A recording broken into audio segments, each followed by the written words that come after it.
Hey, good morning. I'm Richard Rose. Welcome to Exit 1055 Long Island.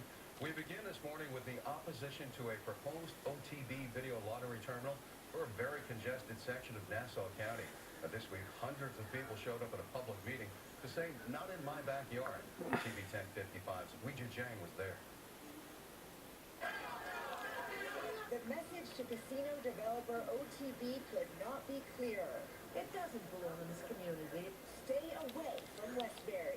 I'm angry because this is not something that I expected when I moved in here. Standing room only as hundreds packed into the St. Bridget's School fighting plans to turn this vacant Fortunoff building into a video gaming parlor with 1,000 machines, including slots. All in favor? Last month, the state legislature gave the Gaming Commission full authority to approve the site in the middle of Westbury's busiest corridor.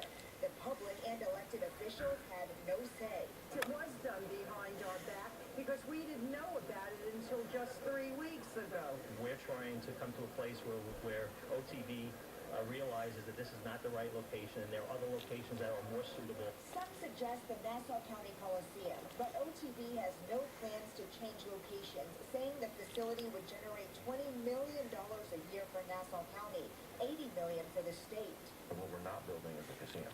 The idea is to have some nice restaurants, a food court, maybe a sports bar, a place that people can come and enjoy. These people say the potential price is not worth it. Concerned they could face falling property values, more traffic, and crime.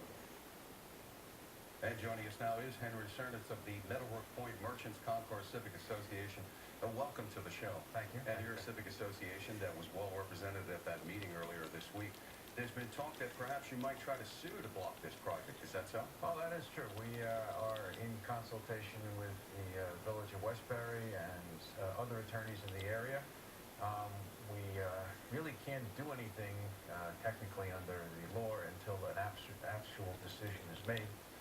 And then you have approximately, I think, 4 months to start something. But that would be, some people would say that's one way to stall the project. What would be the grounds in which you could sue them? Well, the grounds are two, probably. First of all, the OTB is taking the position that there are no zoning laws involved. How is it that an OTB has that kind of immunity from local officials? Well, for certain things they do. But this particular facility, they don't. And at least we think they do.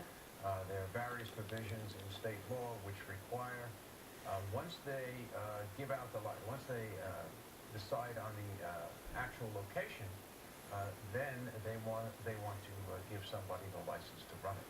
The person or the entity that gets the license to run it has to apply to the State Gaming Commission for the license. And in that, in the two sections involved in the New York State Racing Law, one section requires that they actually get the consent of the local jurisdiction, such as the town of Hempstead. So that might be one means. That might be one means. The mayor of Westbury has already said he's willing to pursue this, and you're an attorney. Yeah, unfortunately, the Village of Westbury is not in the town of Hempstead. So they can join the suit as an interested party, but the actual jurisdiction is the town of Hempstead. Now, we invited someone from, a representative from Nassau OTB to come onto the show, but they said they were too busy meeting with elected representatives to explain their proposal, which they say is not a casino, by the way. Have you ever met with anyone from the OTB? Have you attempted to meet with them? We haven't even heard from them. And last night was the first time we even saw a person from OTB at our rally, information rally at the St. Bridget's School in Westbury. The first time anybody from OTB has said anything. Well, they say that the opponents of this are distorting it, that you're misrepresenting it as a casino. There's no live blackjack dealers or anything like that. It's really just a destination place for people who want to have something to eat, and if they want to go play some of these games. And there's only going to be 1,000 compared to 5,000 elsewhere. That's one of the other places that people know about is Queens. What do you think about that, saying that you're distorting what they're proposing? Yeah, no matter what you call it, I mean, they've basically the statute says you're not allowed to call it a casino, but it is a casino. I've read some of the things that they put out saying that there is going to be electronic blackjack and things, electronic roulette. It's a casino. I mean, call a pig a pig. What about the economic boost that's expected from it? The county is cash-strapped, Nassau County. They could use the money anywhere they could get it.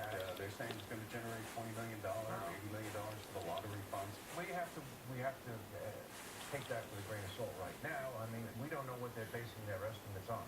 If they're basing their estimates on Resorts International Casino in Aqueduct, that comes in at $450 a terminal a day, net win.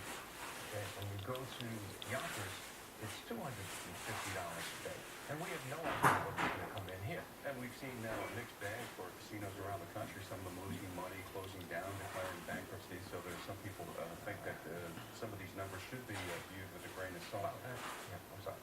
Well, do you believe this casino should go elsewhere? People have talked about it going over to the Nassau Coliseum or the Belmont racetrack. Well, we certainly agree with that. You know, Belmont has been begging for this. The Elmont people have been begging for this casino for years. But they say they can't because it would compete with the Aqueduct one in Queens, and the Racing Association, but the state would get up in arms over it there. And then you got Hofstra University doesn't want the Coliseum over there. Right. Well, let me Coliseum over let me say this. The OTB has sent around a flyer to the neighborhood saying that they've investigated 20 sites. They've had 20 proposals. We don't know what they are. All we know is ours. We don't know anything else except ours and the Coliseum. So what other sites have they considered? They've considered Plainview? We don't know. They said yes, but community opposition to Plainview was so strong that they stopped it. Now, one of the claims they make flies in the face of something that opponents are saying, which is that it's going to increase crime, there'll be more gambling addicts, there'll be prostitution even. They're saying that they have studies to prove that crime has actually dropped in places where these sort of gaming parlors have been cited. Now, let me say this. I've read all the studies. Some of them are inconclusive. Some of them say crime increases. Some of them says crime decreases. However, what they all say is that a casino is a hot spot. And for a certain area around a casino, crime will increase. Now, knowing that our closest residences are across the street, we're pretty much in that hot spot. Okay, so therefore, when they talk about increased security, they're talking about increased security around the casino, but not around the street across the street. Well, this is starting to go on because we know that you're planning more rallies, and there's significant opposition, and we'll see where this goes, perhaps in the courts.